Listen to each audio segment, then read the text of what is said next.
Hey friends. So even though I have just posted my first videos, I've been thinking about this for a while. So I'm going to upload a few videos that I recorded in the past. I'm just going to go ahead and edit them now so that you have some more fun things to look at. I want to thank each of you who has subscribed. It's so fun to be able to be part of this community, and I really appreciate each one of you. So I hope that the videos are something that keep you company while you're stitching, or maybe you're putting them on in the background while you're doing something else, as I often do myself. But whatever you're doing, I hope that you're having a great day and that you are enjoying maybe getting creative. So enjoy. And today's video that I'm about to post is a little project I did for my sisters for Christmas. And I had to wait until they had received them, and it was suitably sentimental. So I think they enjoyed them. So I hope you enjoyed this video, and thanks again for being here. I appreciate all of you who have liked and subscribed to these videos. Hello, friends. So this year I decided that I wanted to make my sisters something creative for Christmas, something sentimental even. So I had my mom send me a pillowcase from each of the fabrics that were on our beds when we were kids, because we shared a room. So we had some kind of coordinating fabric. And if you were a child of the 80s, you may have had this fabric as well.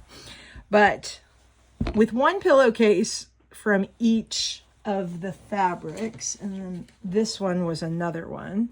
I, of course, have now, for those of us who are slow stitching and making little projects, a ton of fabric. And so with that, I thought, well, what do I want to give them?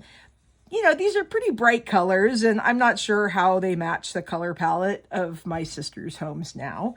So I thought, something smallish and something that they could just enjoy that's more personal would work. So I decided to make each of them a little lavender sachet that they can put in their closet or in their drawer or on their counter. And it smells really good. I bought the lavender from a local lady who orders it and in bulk. And so I've got a good sized bag of lavender here. And it's not overpowering. You could put a couple drops of essential oil if you wanted to do that, if you don't have fresh lavender or whatever else you wanted. But I thought that would be fun. So I have two sisters, so I have a sample because this is how I figured out what I was going to make them. And on the front, I created a little applique flower from the fabrics from our bedding. And the green fabric became the leaves, and then gave it a little stem. And then on the back, I made a few Suffolk puffs also and then this is one of the borders, which will remind them of our wallpaper. And then I embroidered my sister's initials on the back to make it personal. And in a little hiding spot, I put my initials, so she'll know. And it actually says 24 on the bottom, though I'm not sure that's legible, but that's okay. So I love how it turned out. It reminds me of like a little nosegay or something like that. But I wanted to walk you through what I used in order to make this, because it's a lot of supplies that you can get very, very cheaply and easily. So I started this project with a placemat. I picked up 4 of these at a local, either it was a thrift store or a pretty low priced antique mall. I think I got 4 of them for, I don't know, maybe $4 or maybe $2. It was pretty good. Now, total disclosure, this is not a vintage, placemat. It says made in China. And that's a pretty new looking tag. But it is 100% cotton, which I am happy about because it just makes it easier to stitch into. And what I really like about it is that it has all this pretty lace that it just gives it a little feature here. So I use placemats a lot for foundation fabrics for whatever I'm making. You could stitch in the middle of it. You can make a wall hanging. You can fold it, and you can make a very easy little clutch or pouch. So I love I always am looking for placemats. If they have fringe, awesome. If they have lace or crochet, fabulous.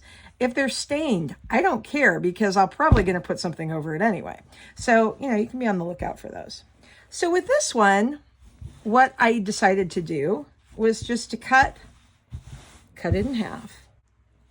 So I'm going to start off by, you know, if you are someone who does really, you know, detailed quilting or something like that, I am sure you have methods for doing this that are superior to my own. But I'm just going to finger press a line where it's generally half of it. Oh, look at there. There's my line. And I'm going to come in and just cut it.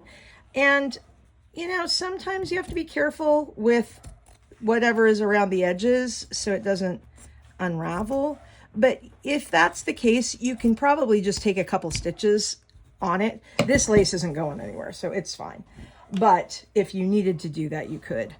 Now, what I learned on the first one, so I sewed this together, and then I was like, why did I sew that together? Because I wanted it to look a little flouncy. So I actually took a corner from another placemat so that I could have that little flap. I'm not going to do that on this one. I'm just not going to sew it together to begin with. And I'm not worried about the fact that she can't swap out the lavender. I mean, if you wanted, you could put a little seam like that you could get in and out of it. I tried making a drawstring, but it just didn't give me the look I wanted. So there's lots of ways you could close this up, but this is how I'm going to end up doing it. So basically, I folded this over and worked on this because it's obviously not a square. I worked on it until I found out how much fabric I would need to give it that diamond shape that make it a real square. Now, you could have figured this out at the beginning and done it, but this is how I did it. So I just, again, I'm finger pressing and I'm going to cut along there and give myself basically a square. Now, you can hand stitch this, slow stitch it together if you want to. I often do that. In fact, I was doing everything by hand until recently. But I recently got a sewing machine and I have been just stitching a quick seam on the side for this project. And with this, you know, it's which way is the right way? I think it's this way, but it's not super clear.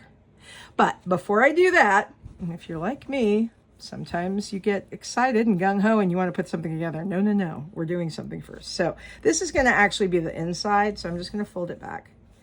And I'm going to do my stitching before I sew it together because that's going to make my life so much easier. So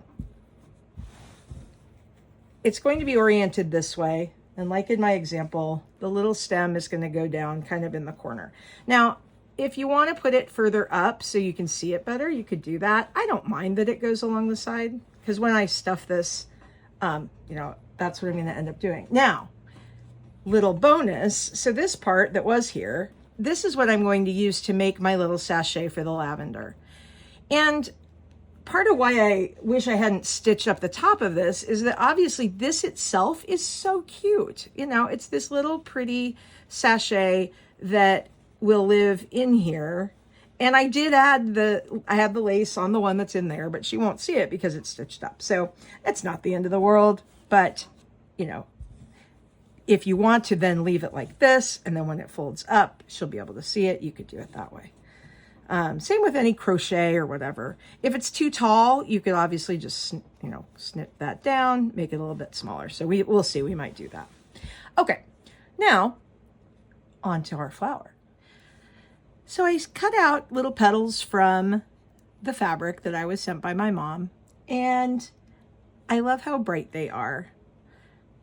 I'm just going to arrange them on the top, and I don't mind if they overlap onto the lace. I think that looks kind of cute. If my flower petals were smaller, I would probably keep them, you know, in the middle. But I like things to be a little bit off-centered whenever I'm making a flower. We could do this with fewer petals. I like odd numbers, so this one has 7, but you can do it with however many petals you want. And I'm just laying these out so that they go together. I don't want, let's see, so I want to have maybe fewer blocks together, so I'm going to move that one over there. I like how the color is going from this one to that and from this to this. And let's see, I think I'll turn this one around. I'm also looking because it's slightly brighter on the side that was facing out. So I'm just going to look at that. Yeah, I think I'm happy with how that looks. I'm going to go ahead and pin them in place just a little bit because you could glue it if you wanted to put a dot of glue. That would also totally work. I happen to have a little pin cushion here, and so I'm going to just put a quick pin in each petal in order to keep them in place while I stitch around them. And now I shall pin them. I even tried speeding this up for you. I don't know, it does not seem to be going all that fast. So rather than having you wait through all the pinning, let's just cut to the next step. Now, obviously, if I had the tiny little applique pins, then this would be perhaps better, but it's fine. These will work, you know, whatever you've got. So I've loaded up a needle with some pink thread because I like how that looks with this. It's kind of a soft color. Obviously, you can pick whatever. And you could change out your threads on the different petals if you wanted to. I'm just going to keep mine the same all the way around. So I'm just going to stitch in a really simple running stitch around the edges of my petals.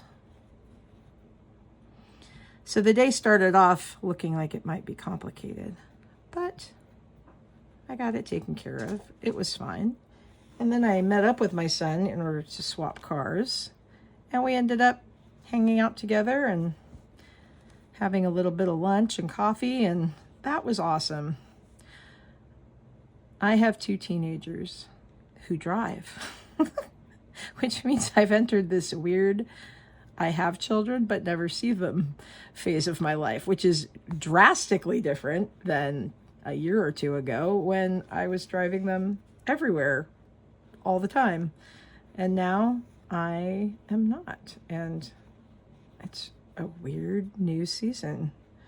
They're still around, but they both work and go to school. And yeah, they're pretty busy. So having a little unexpected time with my son was pretty awesome. And he wants to build a computer. My word, people, like, I don't know. I mean, I've always been into technology, but the thought of building my own computer, nah, that's not going to happen. And so he was telling me all about all the different parts he needs to build a computer. So I was listening, and he's a pretty good explainer, so I actually even understood some of it. Yay. But I think that's what he's going to do. So that'll be cool. So we had a chat about that. It's amazing how their interests change as they get older and kind of discover who they are going to be. Pretty sweet part of life right now. So we're coming up on Christmas, which means things have been at a fever pitch.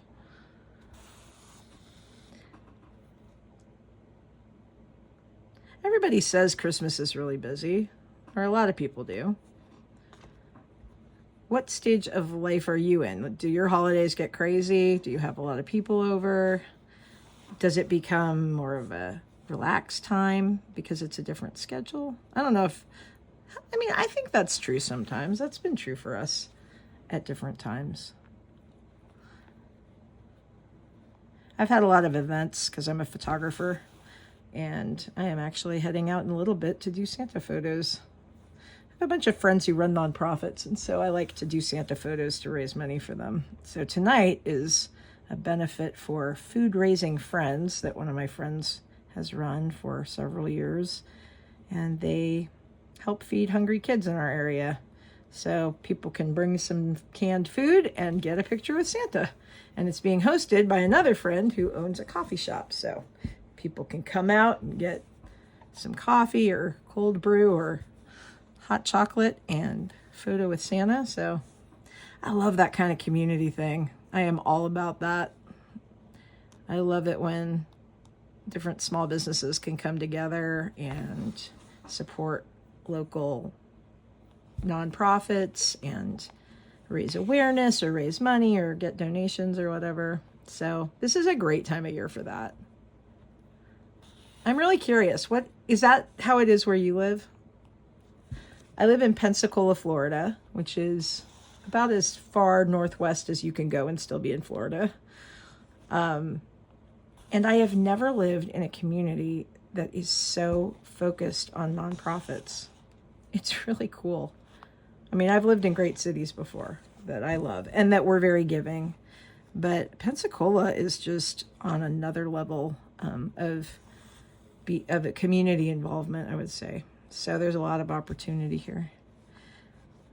And that means that if you're involved with a lot of them, you are out a lot in December, which, is awesome. But unlike most years, I now have discovered the rhythm of slow stitching. And you guys, I gotta say, it has been a game changer for me.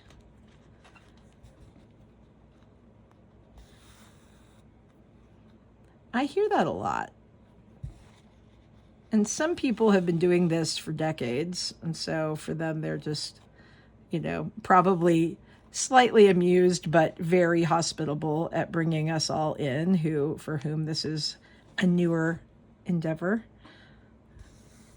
But I've also found many other people out there in YouTube land who also have come to slow stitching relatively recently and who are enjoying finding a quieter pace.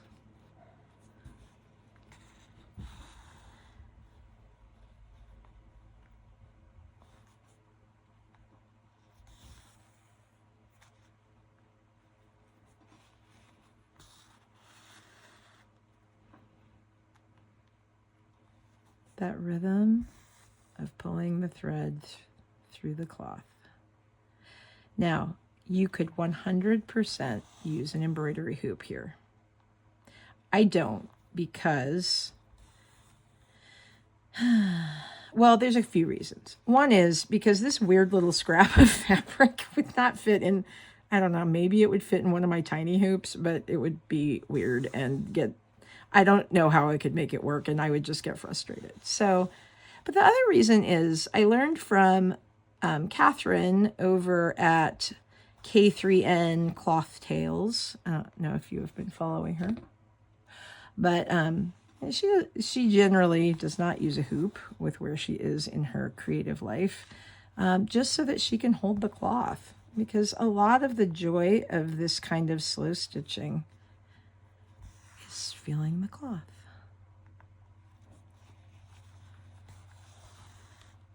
And it's true. I have some vintage pillowcases. They are the most buttery fabric. And then I have some linen that just feels heavy, and I really love that. This, it's just some cotton. There's nothing, it's not super scratchy or starchy, but it's just the fact of being connected with this project. I'm curious, and I would love to hear in the comments, what is it that drew you to slow stitching, if that's something that you enjoy? Or if you quilt or you do other crafts, I'm curious as to what drew you to your favorite. Maybe sketching or painting, or could be anything. Maybe you upcycle fabulous finds. I have a young friend. She was actually my flower girl who she will go to the thrift store and find clothes, and she absolutely transforms them into the cutest fashions for herself. She's very petite, and so she takes them and makes them perfect for her. But I'm curious, how did you come to your thing that you love to do? Was it something where you just needed a change, or somebody recommended it to you, or you stumbled across it on YouTube? I will probably repeat this at different moments. But I came to embroidery again in May of last year because I bought my mom an embroidery kit for Mother's Day. I remembered that she had enjoyed crewel work and embroidery when I was younger. And so I got her a kit, and I got myself a kit. Why not? Well, I would bring that kit with me, and I don't remember when I learned to embroider. I think maybe in high school. I don't know.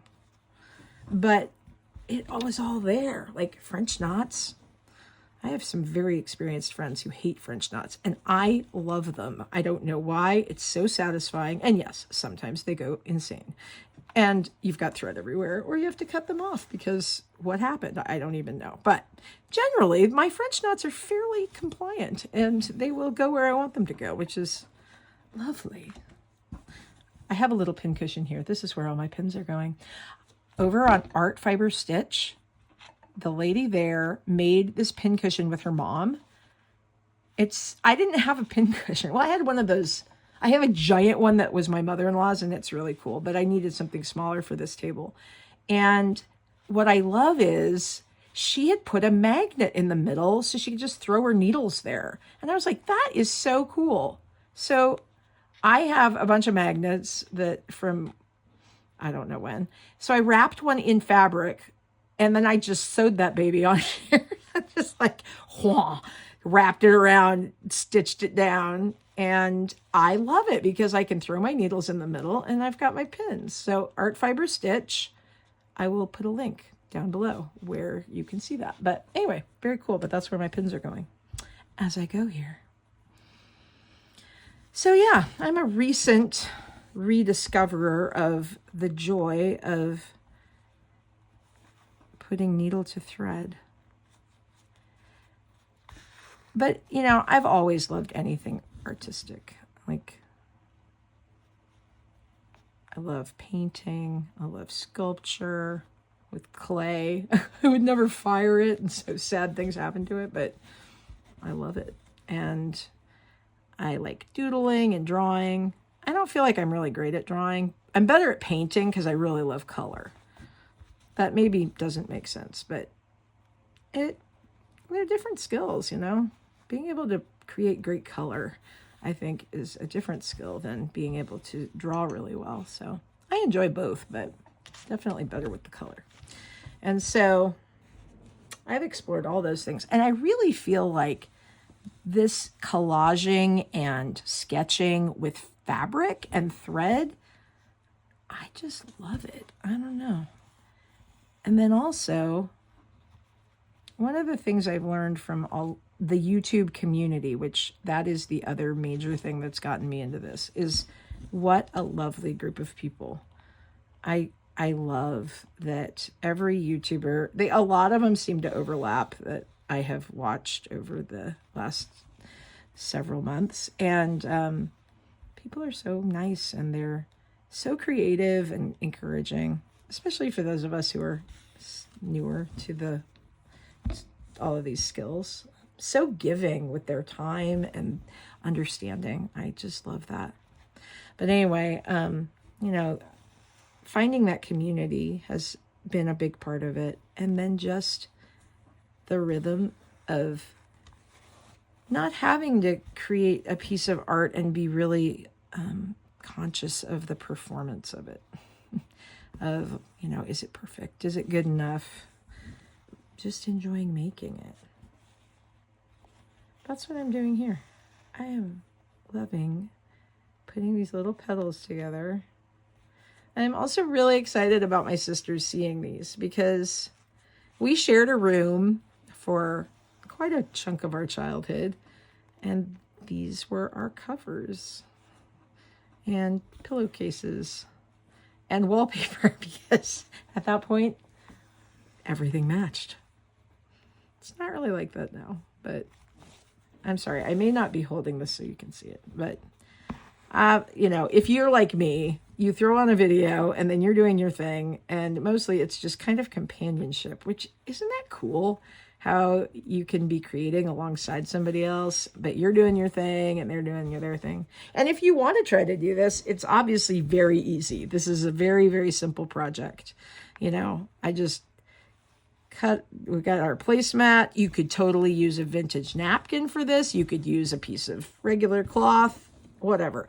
I love using recycled stuff that I find at the thrift store, or we have a lot of antique malls here in Pensacola. And so I'll go and hunt around there and see what I can find. I can't pay a ton for each piece, obviously, because I'm going to be using a bunch of them. So, you know, I try and get good deals. But like being able to recycle some piece of vintage linen, especially if it's damaged, or this is not vintage, but it's pretty. And instead of going, to a landfill or just sitting in a drawer, here it is, being part of something that I think my sister is really going to like.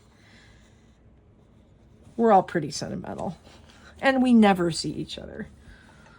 Do you have family nearby? It's the holidays, and my mom and dad are coming for Christmas this year. I am so excited because I live in Florida and they live in California, and that is really far. I saw them in July, which I'm very grateful that they are still traveling. Sometimes I can travel to them. More often, now that my kids are bigger and have a lot going on, more often they're the ones traveling to us. Plus there's only 2 of them and there's 4 of us. So they come to my house and we just sit and be together. Sometimes we're just all reading a book. This year, they might be reading a book, and let's be honest, I'm going to be stitching something probably. And we'll just hang out, and I cannot wait. We used to go do all kinds of stuff, and that's sweet too. But they're a little older now. I just want to be near them, and that is what we're going to do. And then, so this is the second of these 2. Got to mail these off so they'll be there in time for Christmas. I'm giving my nieces and nephews gift cards because we are at that stage. But I am making a little pouch for the gift cards for my nieces. Might make one for my nephew. Not sure. Of course, the littler niece and nephew got toys because they're still in the toy era. And the toy era is awesome. And I will keep it going as long as I can. But my older nieces and nephews, I think they will appreciate a gift card. And that's fine. I do not mind. Okay, that last little petal, I could have just added them one at a time, but I know myself, and if I do that, I'm going to end up probably with something wonky, like where they're all not quite overlapping or whatever. So pinning them in place was definitely the way to go for this project. Again, as Catherine would say, K3N, she says, you do you. She says that all the time. And, that is one of the things I, again, love about this community is we can take ideas from each other, but when it comes down to it, you have your own project, Now, there are wonderful people like the Roxy sisters who have these amazing prompts, or let's see, who else? Feather Stitch House, people over there. And of course, K3N with her, now I think she's got like 3 different projects for next year. I don't know that I'll be doing all of them, but I have learned so much from her with her slow stitching ones this year. I went from total not having done this to somebody who feels pretty confident in making my own stuff. I did kits only for the first probably like 3 months. I was just doing kits, and they're great, but I was wanting more creativity. And so, seeing all these other people just make stuff or follow a prompt and then come up with their own ideas, it was like, well, I could do that. I could figure that out. And, there's such encouragement to figure it out. I also love Kate in the Nest. If you haven't found her, you got to go check her channel. I'm going to post all these people down below because I think that one of the best parts of this whole deal is just having a phenomenal community of other people where I can put on one of their videos and I hear their voices and how much they are loving what they do. And it just makes me happy. So I want that for you too. So I'll list them down there. But anyway, Kate in the Nest is constantly making these incredibly colorful pieces, and I just love them. And I love her giggling and cheer, and and I also love that there's so many different personalities. I love listening to Christine. I think it's called Create and Craft with Christine. I love listening to, let's see. There's some people I just follow on Instagram, but I haven't found their YouTube yet. But anyway, I will link a bunch. Okay, here's my little flower. Now, one thing I've noticed, and it's the same on this, I haven't put a center yet. I'm still thinking about it. I'm not sure. Like, you can audition different ideas. I could make a little circle out of fabric and just stick it there in the center. I could make a really tiny little Suffolk puff and do that. I could put a button there. I have not yet committed to what I want to put there. So that's okay. I'm coming back to that. Okay, next step in my little flower is that I'm going to take some variegated green thread and I'm going to make a stem. Now, lots of ways you could make a stem. You could couch on a piece of thread. Like if you had a piece of really cool green yarn, you could put that and then just stitch over it and couch that on. You could do just a back stitch and create a little one there. You could cut out a piece of green fabric. And I did think about that because I've got this part of the fabric, and then I've got this other fabric that was my sister's when we got a little bigger, and that was in her room. And I have cut this out for the leaves to make sure to represent that. Even though we all had this at one point, we then had this too. So anyway, I thought about cutting a stem out of that, but I did not even want to go there because trying to get something stem shaped from a piece of fabric, that just sounds like more precision than is going to work with me.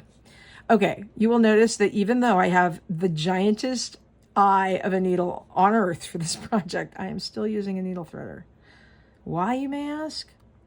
Because sometimes I can't put the 6 strands through a needle. I probably could on this, but if you guys have tips on how to thread my sewing machine needle, I will totally take them, because man, when that thing comes undone, it's dicey. I'll just say it's a little dicey.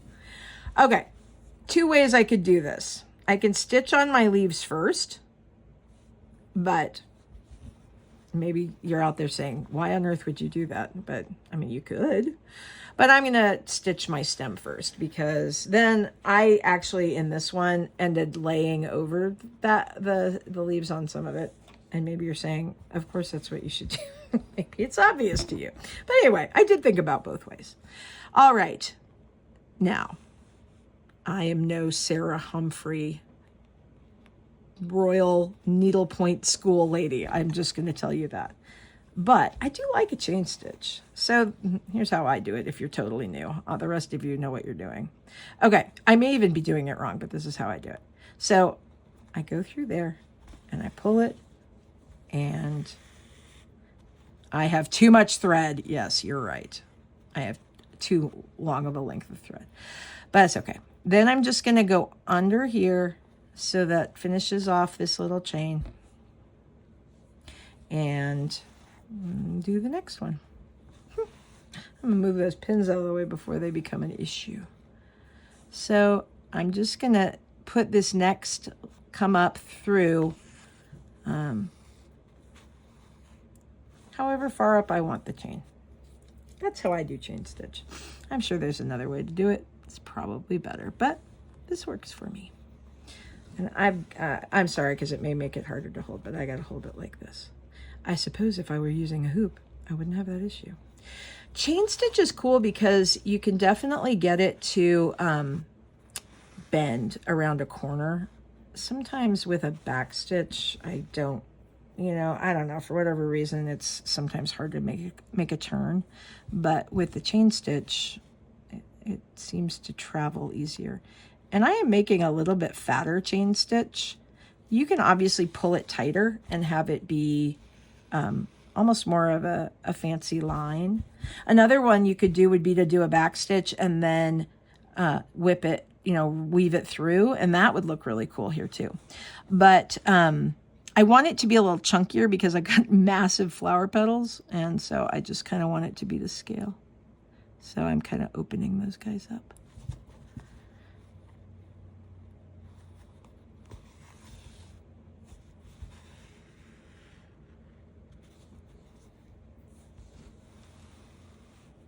Make sure I'm still in the picture. I'm recording this at the stage where I don't even know if I'm going to do this as a channel, but goodness, I do love community. And the thought of being able to be part of the community that I have seen this year is, it's who I am. I build community. It's what I love. So to not be part of this stitching community doesn't totally make sense to me. So I will probably at some point put up some videos. I do not expect that they will be anything like what everybody else is doing, because those people totally know what they're doing. I do not. But I was talking with Kate in the Nest a while back and shared that I had been an educator before I became a photographer, which is what I am now.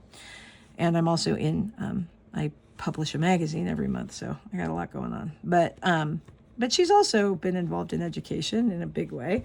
And I think there's something about when you've been in education, you just want to share the things that you've learned with everybody else, and especially if it's something you love.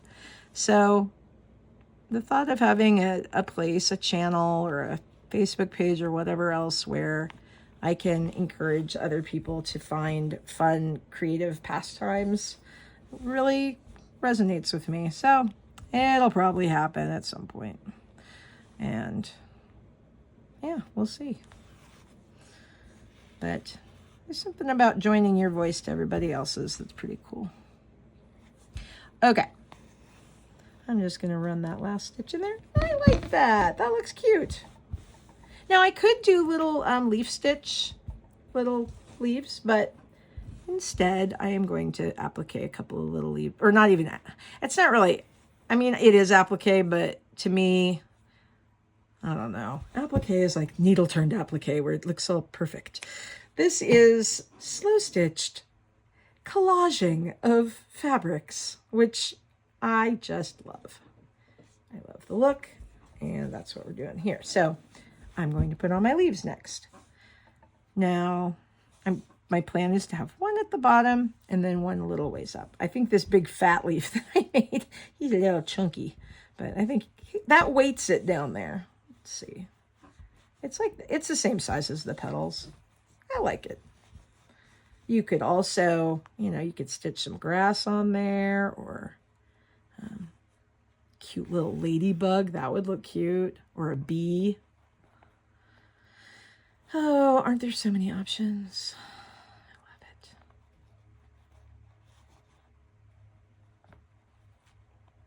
I could have taken those one at a time. That's an option.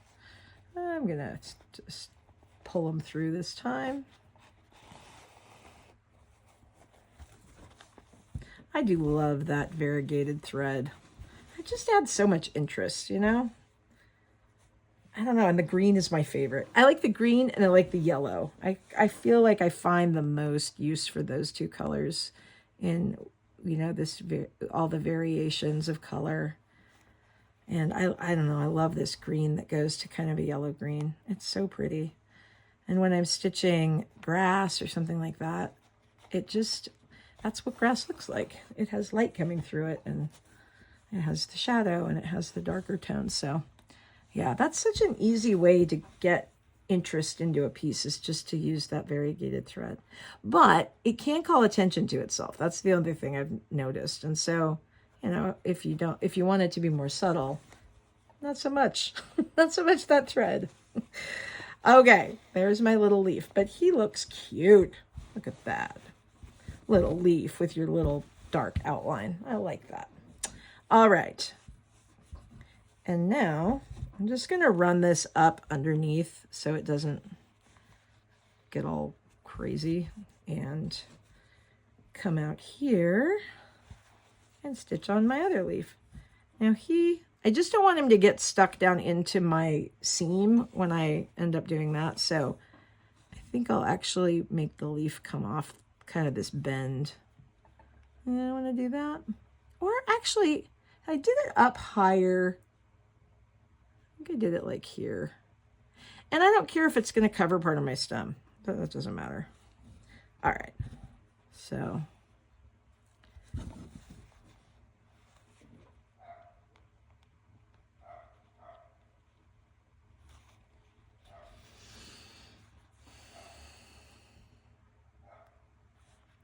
it's getting to be that time of day when the people are coming home, and one of my dogs is down there barking his head off. He is a very small dog, and like most small dogs, he must warn us of all the things. But thankfully not all day, just when the people are coming home.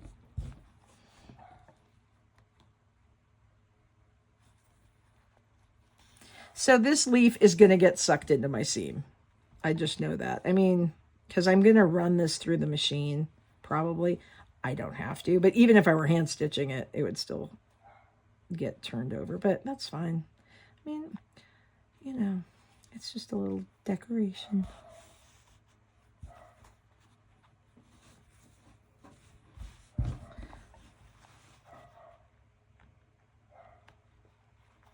So what project are you working on?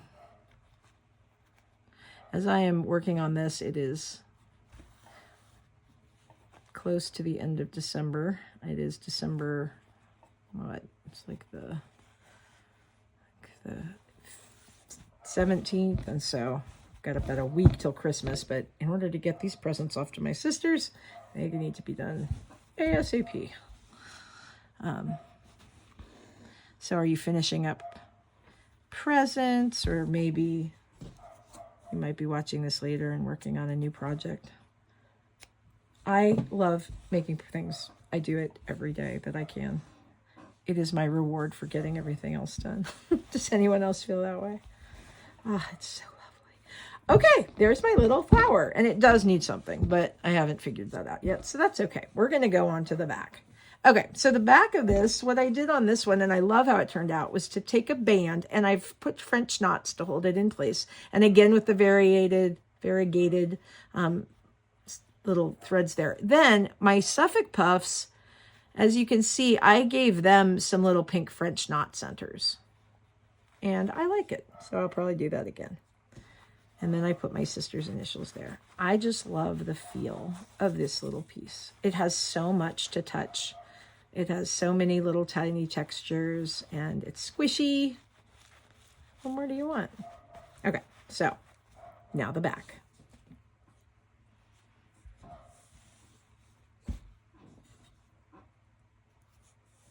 Now, with this other one, what I ended up doing was kind of tapering the ends. And I may have to cut a new piece of this little border. I'm not sure if this is going to be, well, I think it'll be long enough.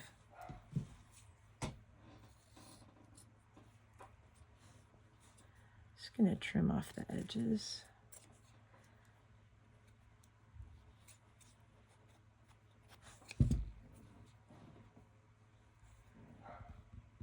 I think I want a little bit longer piece.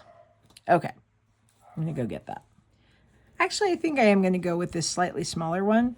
You know, it'll be different than the other, but I don't mind that. What I'm going to make next are 3 Suffolk puffs to go right here at this. I like it because it reminded me of a little garden, so I'm going to put those on here as well. And if you have... Most of you probably know how to make one of these. If you don't, though, it's super easy. My friend Becky showed me how to do that this summer, and oh my goodness, they are so easy to make, and they're super cute, and they make fun, add a little texture. So I'm just taking anything round, or you can freehand it. There's lots of ways that I've done this. I happen to have a spool of ribbon sitting here, so I might as well draw it out. So I think I want a yellow one. And I don't mind if it goes across. They're not, it's not going to be super visible what the print is here, which I wish it were a little more visible, but that's okay. I could put a patch of it or something, but I do kind of like it when it comes through a bunch of fabrics. And obviously, since it doesn't really matter, I might as well use up the edges. So I'm going to just sketch a little circle here. And then I think I'll get one more just pink one.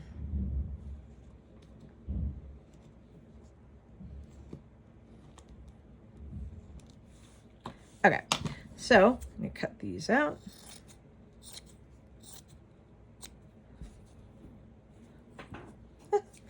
There's thread everywhere. Do you just trail thread everywhere? I'll look down and there's like thread on my shoe, or there's thread on my pants. Between that and dog hair, not going to be very fancy. I do try. I try to get it all off before I go out in public, and you know, generally succeed in some of it, but I don't know. Thread is tricky. It just says, I'm coming for the ride.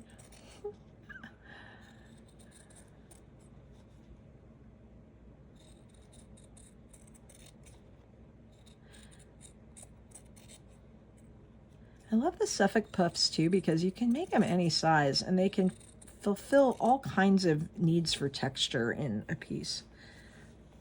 And there's so many ways that you can finish them. Like you could layer them, you can put lace in the center.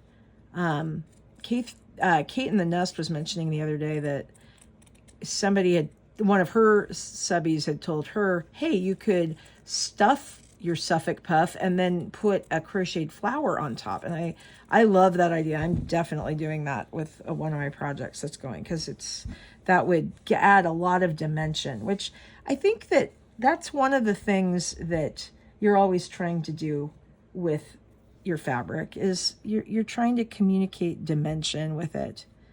And so Suffolk puffs and things like that, they add those layers, but also they add some three-dimensional features. You know, this obviously is flat, but then we can pop that out. What will happen next? Will Kate get the dimension that she's looking for? Okay, so I'm editing and this video is going to be way too long. So I believe it will be my first two-part video. Those of you who are seriously dedicated to wanting to know what happens to the very sentimental sachets that I made my sisters can tune in for part 2. I figured, why not a cliffhanger? So part 2, it's coming. Thank you so much for watching.